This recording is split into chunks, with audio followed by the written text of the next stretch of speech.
Insiden tular anggota polis dilanggar di sebuah stesen minyak di Kelang kira-kira jam 3 petang pada 12 November lalu. Muhammad Arif Selamat, 33 tahun, dijatuhi hukuman penjara 5 tahun dan denda RM10,000 oleh Mahkamah Session Kelang selepas mengaku bersalah atas pertuduhan cuba membunuh anggota polis. Hakim Sharifah Hasindi Said Omar memerintahkan tertuduh menjalani hukuman bermula dari tarikh tangkap pada 13 November lepas selain 12 bulan penjara jika gagal membayar denda. Dia didakwa memandu kereta sehingga menyebabkan anggota polis lelaki terheret dengan mengetahui perbuatan itu boleh menyebabkan kematian. Pertuduhan dikemukakan mengikut Seksyen 307 Kanun Kesiksaan yang memperuntukkan hukuman penjara maksimum 20 tahun dan denda jika sabit kesalahan.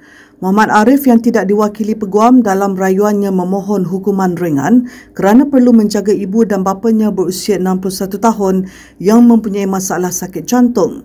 Berdasarkan fakta kes, sepasukan polis yang membuat rondaan cegah jenayah telah terserempak dengan sebuah kereta disyaki terlibat kes samun sebelum mengekori kenderaan itu ke sebuah stesen minyak.